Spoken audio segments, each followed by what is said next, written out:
Salam alaikum, shalom aleichem, que la paix soit sur vous. Bienvenue, mesdames, dans ce 35e épisode du podcast Fini les dettes, votre rendez-vous hebdomadaire pour reprendre le contrôle de vos finances et bâtir la vie que vous méritez.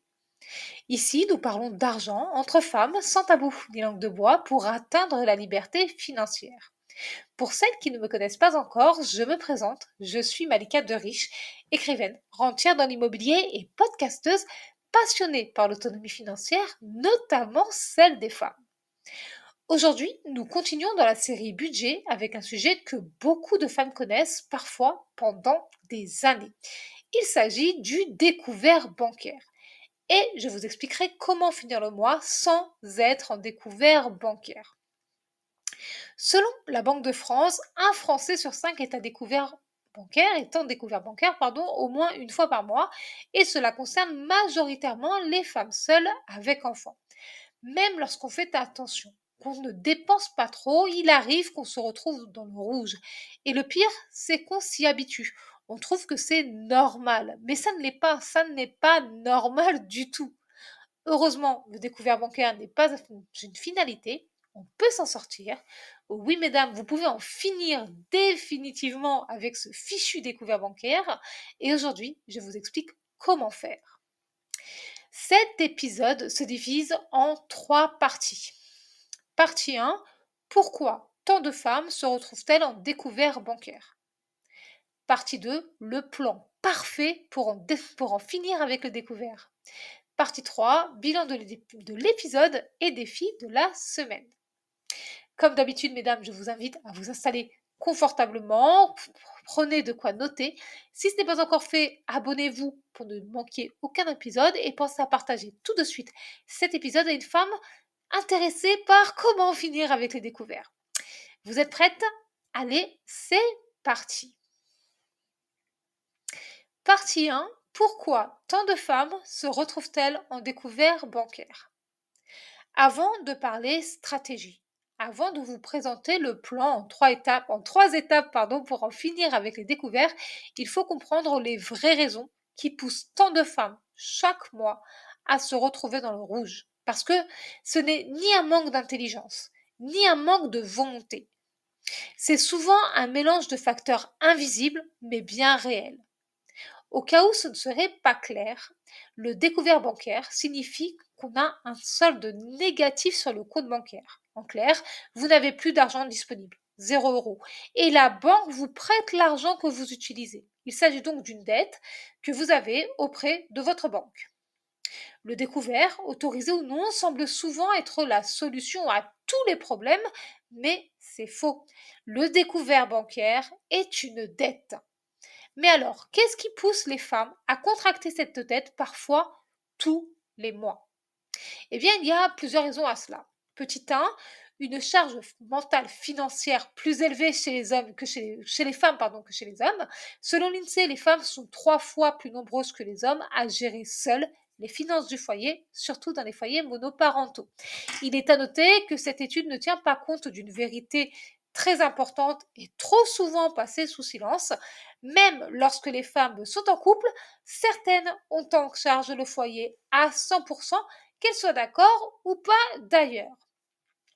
Comme je vous le raconte dans mon livre Fini les dettes, ce fut mon cas lors de mon premier mariage. Je payais tout, absolument tout. Les factures courantes, la nourriture, les vêtements et soins de mon enfant, les rendez-vous médicaux, mais aussi les sorties, soirées et voyages de monsieur.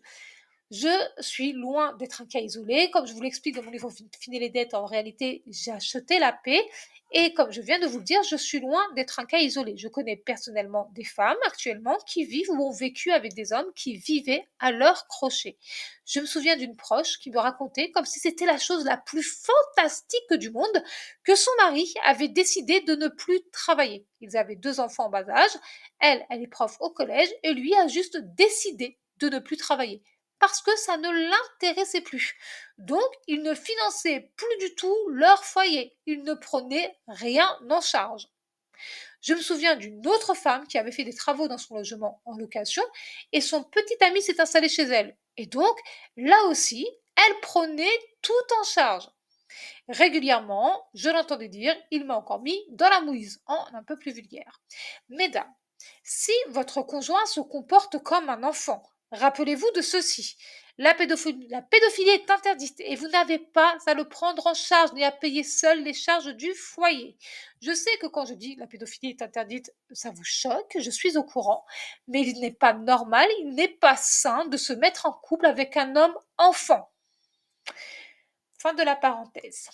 Deuxième raison pour lesquelles les femmes contractent, ont recours aux découvertes bancaires parfois tous les mois, eh bien, ce sont leurs revenus qui sont plus faibles pour des responsabilités égales. En France, les femmes touchent en moyenne 15,8% de moins que les hommes, d'après la DARES en 2022, et ce, à poste égal. À cela s'ajoute le temps partiel subi. Dans plus de 80% des cas, ce sont des femmes. Les interruptions de carrière pour maternité ou proches à charge, les métiers précaires et sous-payés comme l'aide à domicile, l'éducation, la santé, etc. Elles ont donc des revenus plus faibles, mais les mêmes factures à payer, voire plus. Alors, qu'est-ce que ça peut bien être le plus? Eh bien, ça peut être quand monsieur ne paye pas la pension alimentaire, eh bien, elles vont payer ce qu'il était convenu de payer à deux, comme les loisirs des enfants, les sports. Ou vous savez, la pension alimentaire, c'est pas un cadeau que l'ex fait à la femme pour qu'elle aille chez le coiffeur, bronzer, faire du shopping, hein. C'est pour l'entretien des enfants et c'est obligatoire, même si monsieur ne la paye pas. Il y a ça, il y a aussi, bah, comme on est une femme, on a des menstrues, on a des soins gynécologiques, on a par exemple la mammographie, et puis si, qui peut être prise en charge, mais si vous demandez quelque chose de spécifique lors de votre mammographie, c'est à votre charge. Troisième raison, un système bancaire peu adapté aux petits revenus. Les banques vendent des solutions de trésorerie, entre guillemets, qui en réalité entretiennent le découvert. Voici quelques exemples. L'autorisation de découvert gratuite, moins 100 euros. L'offre de crédit revolving ou à la consommation. Les frais bancaires dissimulés. D'après 60 millions de consommateurs, en 2021, les Français ont payé près de 6,5 milliards d'euros de frais bancaires, dont la majorité concerne des incidents de paiement, c'est-à-dire découverts, rejets, agios. Et ce sont les plus précaires qui en paient le prix fort. Quatrième raison, une éducation financière absente ou incomplète. Je crois que nous avons toutes grandi avec des phrases types, des phrases nulles comme l'argent ne pousse pas sur les arbres, l'argent ne tombe pas du ciel, l'argent ça va, ça vient, et pire encore, parler d'argent c'est mal poli. Résultat, on ne nous apprend pas à faire un budget, ni à planifier, ni à anticiper. Quand on devient adulte, on improvise et souvent on reproduit des schémas qu'on a vus dans notre famille. Cinquième raison, des imprévus non anticipés, mais systématiques. Ce n'est pas la première fois que je vous le dis, les imprévus sont en réalité prévisibles. Il y a la rentrée scolaire qui revient chaque année, mais aussi les fêtes comme Noël, Eid ou Hanouka. Les pannes de voiture, les frais médicaux, on sait qu'ils peuvent arriver. Mais sans budget clair, sans épargne de précaution, la moindre dépense inattendue devient une catastrophe. Et on se retrouve à piocher dans le découvert pour tenir le coup en se disant qu'on remboursera plus tard. Sauf que plus tard, eh bien, c'est dès que tu as tes revenus, en fait. Et c'est comme ça que tu tombes dans le cercle vicieux du découvert bancaire. Parce que la banque, elle se rembourse immédiatement quand tu perçois ton argent. Hop, c'est ça sa priorité. Elle est là pour ça. Elle te prête de l'argent qu'elle récupère dès que toi tu as de l'argent. La banque te prête de l'argent donc via le découvert bancaire et tu la rembourses dès que tu as ne serait-ce qu'un centime d'euro sur ton compte. Tu vois? En résumé, il y a autant de femmes qui sont en découvert bancaire, parfois tous les mois, parce qu'elles gèrent trop de choses avec trop peu d'argent, sans les bons outils ni le bon comportement.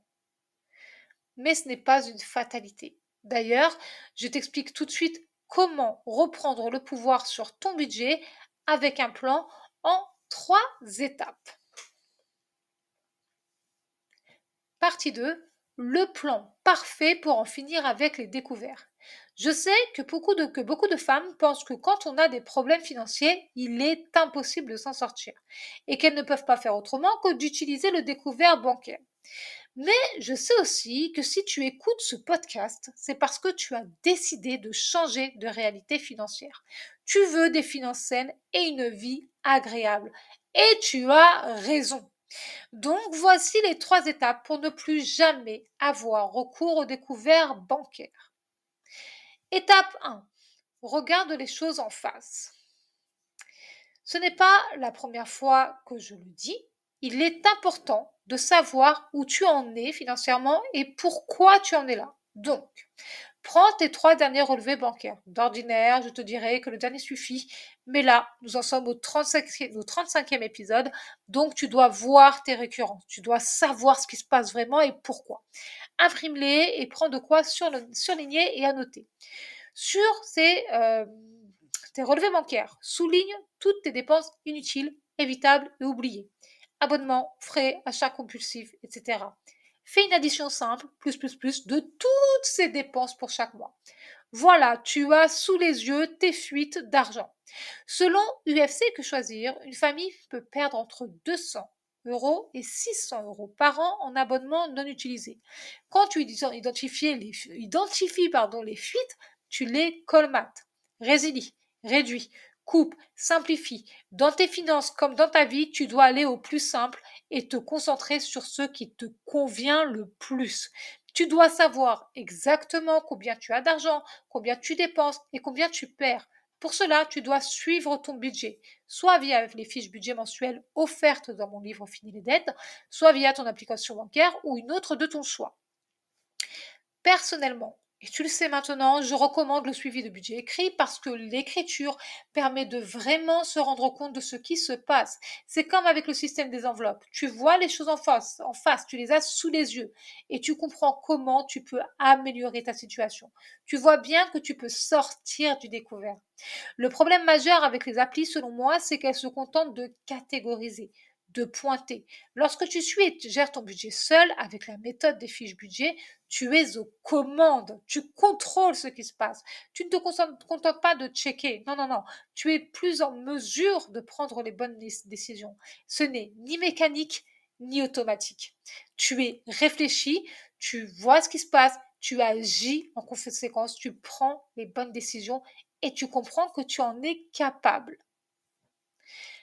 Étape 2, réorganise tes dépenses intelligemment. Si tu écoutes régulièrement les épisodes de ce podcast, tu sais qu'il faut agir en 2 temps.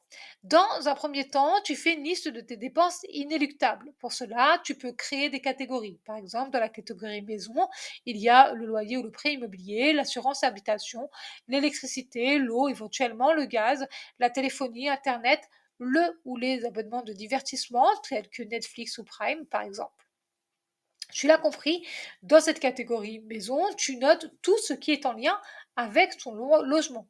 Si tu embauches du personnel de maison, femme de ménage, de gardiennage ou pour le jardin par exemple, tu le notes dans cette catégorie. Dans la catégorie santé bien-être, je te propose de noter l'alimentation, les soins et ou la mutuelle, etc. Tout ce que tu paies, tout ce que tu finances pour être en bonne santé et te sentir bien. Tu continues ainsi en créant des catégories pour tout le reste. Enfants, vêtements, cantine, scolarité, transport, épargne, même minime, il en faut une, etc. Bien entendu, pour chaque chose que tu notes, tu inscris le montant exact de ce que cela te coûte par mois. Pour les charges fixes, reporte ce qui est inscrit sur tes relevés bancaires. Pour les charges non fixes, comme l'alimentation par exemple, fais une moyenne de ce que tu as dépensé ces 3 derniers mois.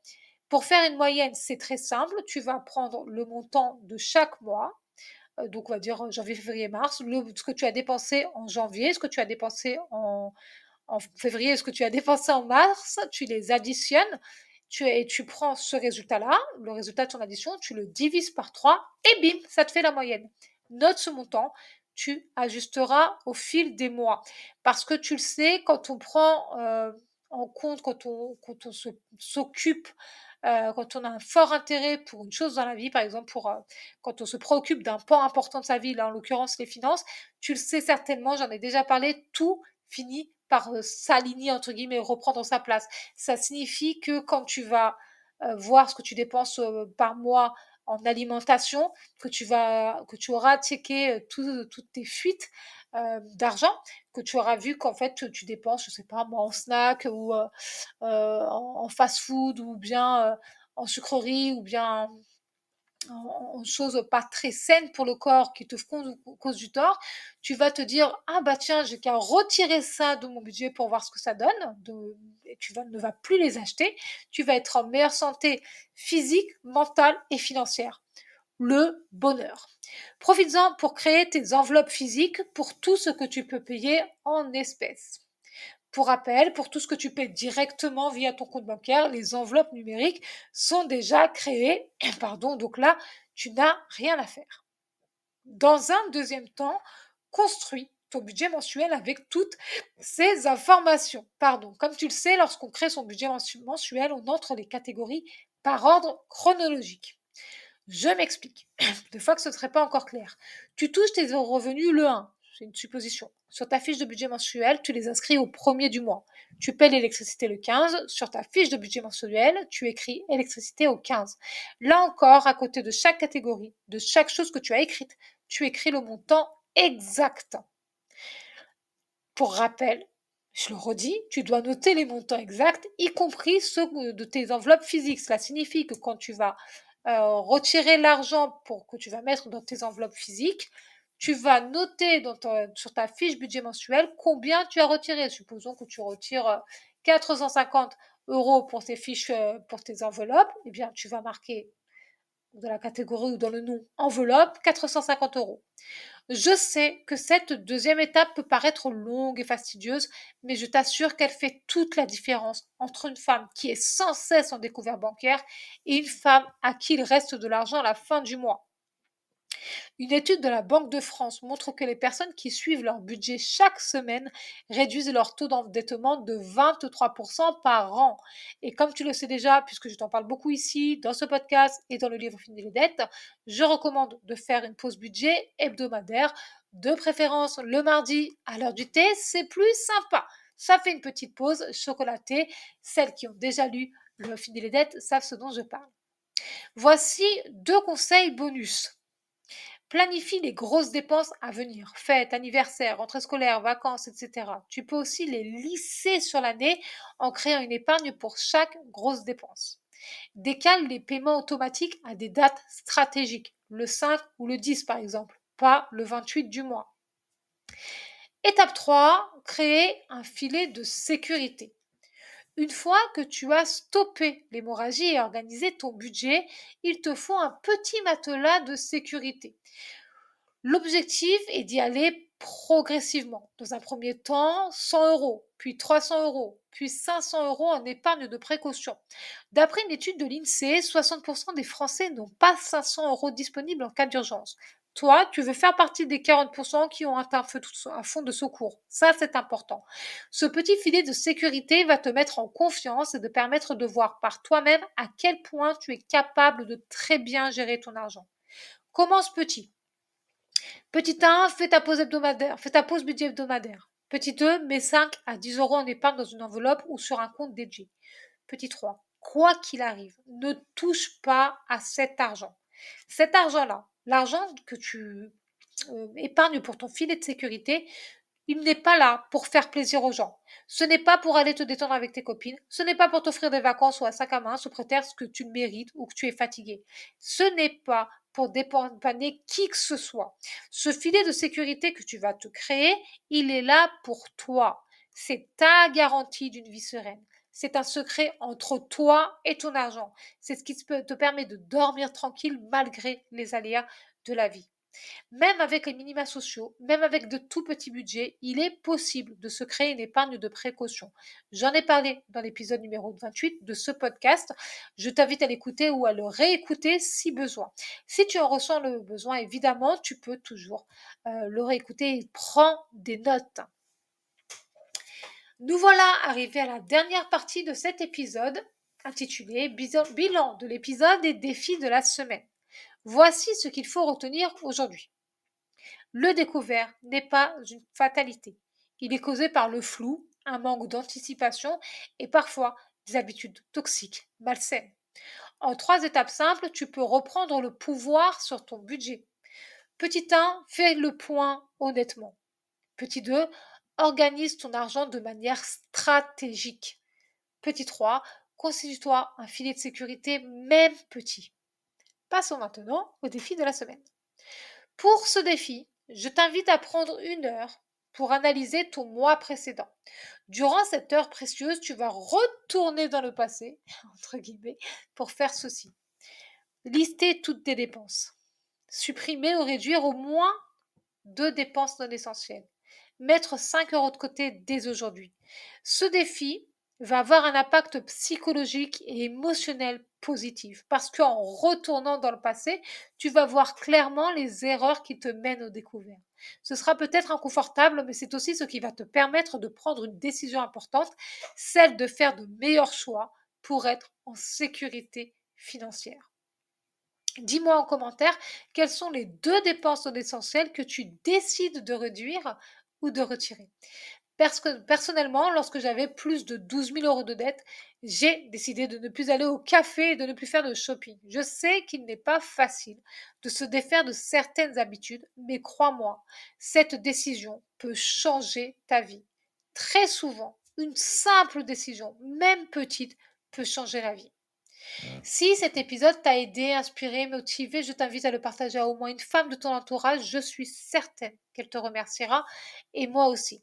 Et pour celles qui veulent aller plus loin, se libérer définitivement des dettes et s'assurer un avenir meilleur, je vous rappelle que mon livre Fini les dettes est disponible partout. Si vous ne le trouvez pas dans votre librairie préférée, n'hésitez pas à le commander. Et si vous préférez le commander en ligne, vous trouverez le lien juste en dessous de cet épisode. Dans le prochain épisode, nous parlerons d'un sujet crucial, se mettre à l'abri des imprévus quand on a peu d'argent. Je sais que vivre avec un petit budget peut être angoissant parce qu'on se dit qu'on ne pourra pas faire face s'il arrive quelque chose. Mais rassure-toi, tu découvriras dans le prochain épisode des stratégies concrètes pour ne plus trembler au moindre imprévu. On se retrouve donc ici mardi prochain à 14 heures. D'ici là, mesdames, prenez grand soin de vous et de vos finances. Et souvenez-vous, la réussite est entre vos mains. Bye bye!